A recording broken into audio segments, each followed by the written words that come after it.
Lou here. Okay, so as Christmas is mostly a special for an anime already, like a slice of life comedy or harems where self-insert kun finally confesses to his waifu under the snow, finding something to do for content for Christmas can be tricky. But while browsing for my bad anime roleplay video, I found something glorious. Roll the intro and let's get started.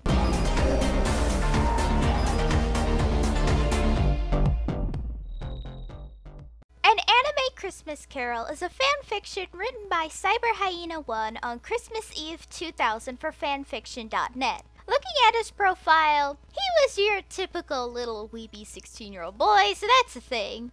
Well, it's time I read this for all of you. I will be doing his actual cast list, by the way. I mean, this isn't Ghost in the Shell. I'm gonna hire the right people for casting, you know? Though there are a couple of characters I literally can't find any pictures for on Google Images, so I'll have to get a little creative. It was Christmas Eve, and the local theater in Tokyo was packed. Everyone had to come watch Cyber Hyena's production of A Christmas Carol. The theater was decked out in Christmas apparel, streamers of red and green wreaths, and a large Christmas tree in the right corner. The author/director in question was peeking from behind a large velvet curtain, wringing his hands. The cast he chose was not the most reliable cast there was, considering a good portion of them were mental furballs. It had taken a month and a half of practicing, designing the sets, and going through 4 bottles of aspirin, but they had gotten it down pat. Hopefully. He walked over to Washu. "Hey, little Washu, is everything set?" he asked nervously. "Yep, the props are ready. The sets are beautiful. The actors? Well, they at least know what story they are portraying," she said, checking off the list on the clipboard and handed it to CH. "Did you hide the FOOD? He spelled out a word that would drive a certain Saiyan nuts. "Yeah, it's in the SAFE. Washu used the same inconspicuous tone of voice and spelling just in case Goku was in earshot. "Well, everyone's here. Wait, where the hell are Raditz and Goten?" "Raditz is looking for his costume," Ayaka piped up. Just then, Raditz came strutting out. In the wrong costume! He was wearing a hockey mask and carrying a chainsaw. "Raditz, that's Jason. You're supposed to be Jacob Marley, not a chainsaw-toting maniac," Cyber Hyena berated the long-haired Saiyan. Okay, look for the right one, tight ass," he muttered under his breath. "What was that?" "Oh, nothing." "Raditz, I'm high-strung enough, nervous and giddy. Don't mess with me." Raditz eeped and ran off to the right outfit. "I'm doomed," muttered CH as he checked everyone else. That may be a problem. "Now Goku," he lectured the not-too-bright Saiyan. "You read your part, right?" Goku stared blankly for a moment, picked up his copy of the script and flipped it to stave 3, glanced it over, and nodded. "I know you'll be tempted by the food that will be piled up before you." "Food? Where?" Goku glanced around wildly at the mere mention of edible items. "Goku, you only eat a little, got it?" Goku gave Cyber Hyena a classic sun grin. "It's gonna be a long night. And where the hell is Goten?" Suddenly Chi-Chi ran in with snow piled on her shoulders and head. Brushing herself off, she walked over to CH after grabbing a fresh cup of coffee. "Sorry I'm late." Brrr. Goten was sparring with Vegeta earlier, and, well, Goten's in traction for a little while. As she finished, she began to greedily suck down the good strong coffee. Cyber Hyena absorbed this information and pulled out a tape recorder. "Note to self, torture Vegeta in my next fic. Mercilessly." He ended it, and then Raditz came up to him again. "I've got it this time," he said gleefully. "You moron!" Raditz was wearing a red and yellow striped shirt, black hat, dark pants, gloves with metal claws, and makeup that made his face look burned and mangled. Raditz, that's Freddy Krueger, Guashu told him gently. CH was too choked up with anger at the Saiyan. He finally managed to calm down enough to find a new Tiny Tim. He then saw Barrett leaning up against the curtain controls. Barrett, buddy, could you do me a favor? CH mustered as much cheer into his voice as he could. No way, Foo. I know what you're up to, and you can't make me. Barrett snapped. You would bet, sneered Cyber Hyena. He snapped his fingers, and Barrett was in a pink bunny suit, complete with yellow ribbons. The entire cast and crew stopped and gawked, and then Sid started to laugh. That's the funniest shit I've seen. Hey Barrett, wrong holiday. Sid fell to the ground with tears of mirth in his eyes. Fucking piss, shit, damn it. Barrett snarled and he ripped off the humiliating outfit. All white. I'll do it, mumbled the leader of Avalanche, stalking off to the dressing rooms. Then Chibi Trunks slouched up. His normally purple hair was a striking shade of blonde. This sucks. I look like a pansy in these clothes, and my hair is piss-colored, he whined, scratching at his costume and wearing Vegeta-like scowl. Tough. Then Raditz came up once again and at a distance. CH could tell he didn't have it right. Raditz, the overalls and white striped shirt, scars and knife are not Marley. Will somebody please find Raditz's costume? The tall Saiyan slunk off to try once more.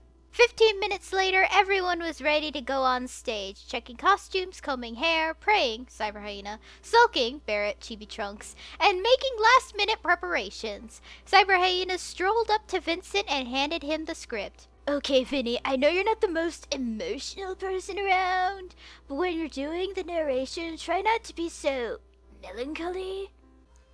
Okay, and it's Vincent, not Vinny. V-Man. He shot a duo glare at this. Yeah, the clock ticked, and CH straightened his shirt and smoothed down his jeans as he walked to applause and one person booing. Thank you, ladies, gentlemen, and Vegeta. Tonight I will bring you a Charles Dickens classic, A Christmas Carol. Now I ask that you please be polite and clap when the scenes end and enjoy the performance. And a word of warning to the Saiyan in row 25. Don't think I can see you, and if you don't shut your mouth, I'll rat you out to Prince Vegeta.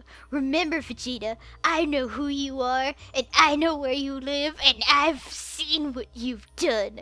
Now, on with the show. He ran off the stage with a short Saiyan slunk in his chair and turned to Bulma.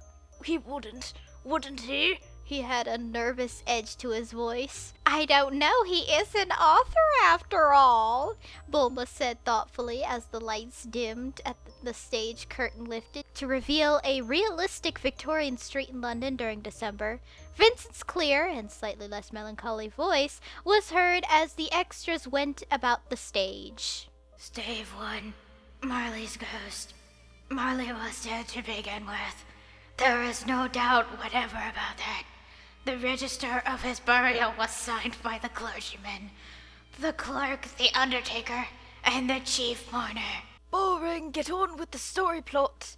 At this moment, a clipboard comes flying out from the backstage and conks Vegeta on the head. Vegeta clears his throat and continues putting his hands on the barrel of the death penalty. Where was I? Yes, Scrooge signed it. And Scrooge's name was good upon change for anything he chose to put his hands to. Old Marley was as dead as a doornail. Mind, I don't mean to say that I know of my knowledge that is particularly good about a doornail. It's as dead as your voice. Can we have a new narrator? Or is the author's budget so low he can afford this guy? At Vegeta's last statement, a lead pipe comes from behind stage, and once again, the Saiyan Prince's head is the bullseye. Vincent coughs in annoyance and slides his weapon out of its holster an inch. I have been inclined myself to regard a coffin as the deadest piece of ironmongery in the trade, but the wisdom of our ancestors. Vegeta snore. This time, a costume trunk coiled with the Satan Prince's undamageable hair, and Vincent starts to transform into chaos, but is quickly calmed down by the rest of the cast. He flips a few pages and clears his throat again. Okay, forget this intro. Scrooge never painted out old Marley's name. There it stood years afterwards, above the warehouse door. Scrooge and Marley. At this point, Sid in Scrooge's costume shuffles out, complaining under his breath about how itchy it was. He slowly made his way to the warehouse, which has a spotlight on the stage that states Marley and Scrooge. The firm known as Scrooge and Marley, sometimes new to the business called Scrooge, and sometimes Marley, but he answered to both names. It was all the same to him. Vegeta opens his mouth to make a comment, but sees Chi-Chi, who is sitting behind him with Gohan and Goten. He has a cast over one arm and a neck brace. Pull out her frying pan and level it at him. He slinks into his chair and grabs his lower jaw and pulls it back and clenches it. Oh, but he was a tight-fisted hand at the grindstone, Scrooge. A squeezing, wrenching, gasping, screeching, clutching, covetous old sinner, hard and sharp as flint, from which no steel had ever struck out a generous fire, secret and self-contained, as solitary as an oyster. The old within him froze from his old features, nipped from his pointed nose, shriveled his cheek, stiffened his gait, made his eyes red, his thin lips blue, spoke out shrewdly in his gating voice. A frosty time was on his head, and on his eyebrows, and on his weary chin. He carried his low temperature always about him. Once upon a time, of all good days in the year, on Christmas Eve old, Scrooge sat busy in his counting house. Tenchi is hunched over his work when the quill snaps. He grabs another, but that too breaks. He goes through about 10 while Sid starts to snigger uncontrollably. Finally, a steel feather pen flies out from backstage and smacks Tenchi on the forehead. Tenchi rubs the sore spot while Sid regains composure. Tenchi puts his hands near the candle, but then his fingers caught on fire. He screams and runs about the stage, waving his arms and shrieking until he dips his hand in the snow from outside. The audience is roaring with laughter as Tenchi slinks back into his chair. Sid, who had been laughing so hard he fell out of his chair, climbed up again, wiped a tear from his eye. At this time, Future Trunks enters with a cheerful grin and smile at Sid, who grunts and continues his work. Tenchi gets up and shakes his hand. And a Merry Christmas, Uncle. God save you. Bah humbug. Christmas a humbug, Uncle. I'm sure you don't mean that, do you? I fucking do. Merry fucking Christmas. What the hell is there to be merry about? What reason have you to be merry about? You're fucking poor enough. Come then. What right do you have to be dismal? What right do you have to be so more so? You're rich enough. Bah humbug. Don't be cross, Uncle. What the hell can I be when I live in a world full of jackasses? Merry fucking Christmas. What's Christmas time about paying bills with our money, a time for finding yourself a year older and not a fucking hour richer? If it were up to me, every moron who goes about with a Merry Christmas on his lips should get boiled down in his own fucking pudding and buried with a stake of holly through his heart. Bravo, bravo, bravo! Clang. Chi-Chi once again silences the saying.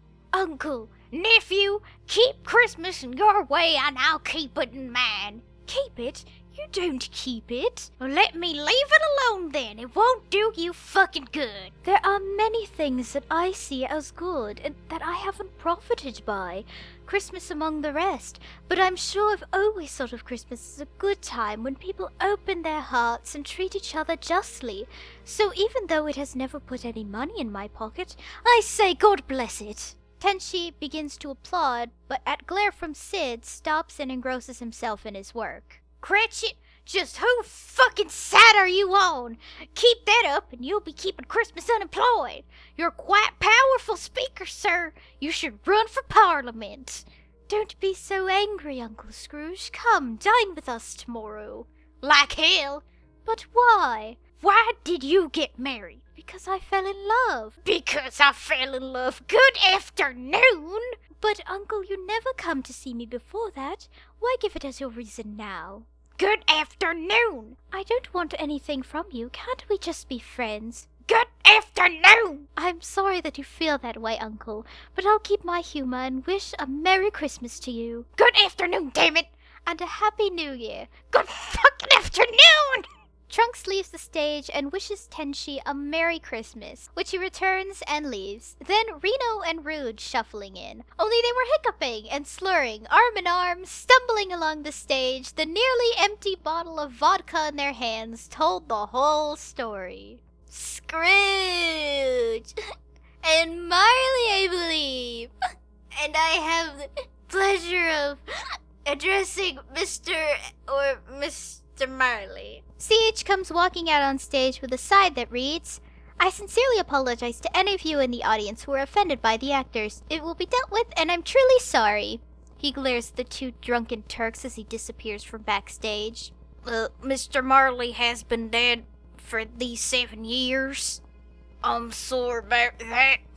To get right down to business, we are this festive of the season. Yeah, people feel, we'll give the donations to the other or the charity foundation. Are there no prisons or no workhouses? Plenty, sir. Oh, good. I was afraid they had been stopped. Well, that's what this charity is for. We want to get them some food and specifically the drink. How much can I put you down for? Not a damn penny. Come on. I support the workhouses. Those who are badly off can go there. But many can't go there. Many would rather die. Then they had better to do and decrease the surplus population. Now, good afternoon, gentlemen. Reno and Rude shrug and amble off the stage, Reno pouring the rest of the liquor on his head, and they both start singing How Dry Am I? Time passes, and then Tenchi blows out the candle and grabs his hat and scarf. Sid walks and pulls on his coat, hat, and cane and comforter. And I suppose you'll be wanting the whole fucking day off tomorrow? Yes, sir, it's quite convenient. It's not fucking convenient, and it's not fair. But it's only a year. A lame excuse for picking a man's pocket every 25th of December. But I suppose I can let you have the whole day, but here the earlier next morning. They both leave, Sid locking the door and trudging off to get dinner. Vegeta once again regains consciousness? Scrooge took his usual melancholy dinner at his usual melancholy tavern, read the newspaper, and went home to bed. He lived in his chambers, which had once belonged to his deceased partner. They were a gloomy suite of rooms, in a lowering pile of building up a yard. Sid walks up to the door of the chambers and pulls out a key. As Sid is unlocking the door, Raditz's face appears over the door knocker. His head, as the bandage over it, looks confused for a moment. Then his face lights up with the realization, then torment. Scrooge! Ah! Yeah, I'm not gonna do the scream part. That's just a big fat no. Sid continues to scream as he brings up his cane and beats the crap out of Raditz's face, until he sees CH waving his arms and making a slashing gesture. Sid stops and Raditz groans before disappearing. Jacob? Bah humbug! Scrooge liked darkness. It was cheap. And with Scrooge, cheap is the best way. Sid closes a heavy door and locks 5 different locks before walking about the room and off stage, appearing again in a bathrobe and slippers. He takes a small saucepan of gruel for the hob and takes a bite, screws up his face in disgust, and throws it into the audience, where it hits Vegeta in the face. Bells start to ring uncontrollably and Sid curls up in his chair. After a minute, they stop. Then the cellar door flew open with a bang, and the sounds of chains dragging up the stairs is heard. It's fucking humbug! I still won't believe it! Scrooge! Raditz comes through the door dragging chains, a distressed look upon his face. The effect is good, except his trips on the chains he's wearing and falls flat on his face. He picks himself up. Who the hell are you? Ask me who I was. Who were you then? In life, I was your partner, Jacob Marley. Can you sit down? I can. He goes to sit down but falls through the chair. After several tries, he just stands. Sid leans forward, then grunts and sits back. You don't believe on me, do you? Hell no! You're just some indigestion caused by an undigested bit of beef, a crumb of cheese, or underdone potato. There's more gravy than the fridge about you. Rich! Raditz grabs him by the collar and floats up in the air. Dreadful apparition! Why do you bother me? Do you believe in me? I do, but why are you shackled? This is the chain I forged in life. I made yard by yard, link by link. Hell, you see the coil you bear yourself? You were always a good man of business. Business? Mankind was my business. A common welfare was my business. Charity, mercy, forbearance, and benevolence were my business. Raditz drops Sid and hovers over the door. Sid climbs back into his chair. Hear me, my time grows short. I'm here to help you escape my fate. Thanks, Jake. You were always a good friend to me. Tonight, you will be visited by 3 spirits, and don't try to weasel out of it. They are your only hope for escaping my fate. Couldn't I take 'em all at once and get it over with? Except the first at dawn. Farewell, Ebenezer. Except the first when the bell toll 1. Raditz heads through the door, then slips on the few steps, followed by a series of crashes, clangs, yipes of pain, then one loud crash and several groans. Bah! I'm going to get bed and forgetting this nightmare. I'm okay. Sid climbs into bed and snuffs out the candle as the curtain falls. And that's all Cyber Hyena wrote. He never wrote a part 2 for this. He probably never will, because this is almost 20 years old. My gosh. So let me know down below what you guys think of this very strange fan fiction. I did actually cut a lot because there's a lot of weird gags involving beating the shit out of Vegeta for some reason, and I don't know if Cyber Hyena's just angry at Vegeta for no reason or what, but yeah. So hope you guys enjoyed. Hey guys, thanks for watching. If you liked the video, then be sure to give it a thumbs up and consider subscribing if you're new. And if any old or new subs would like to help support the channel in any way, then feel free to visit my Ko-fi page down below in the description, along with my social media tabs. For any subscribers, new or old, who'd like to help with video ideas or maybe want to talk about anime or something, then I have a fan server linked down below. See you next time!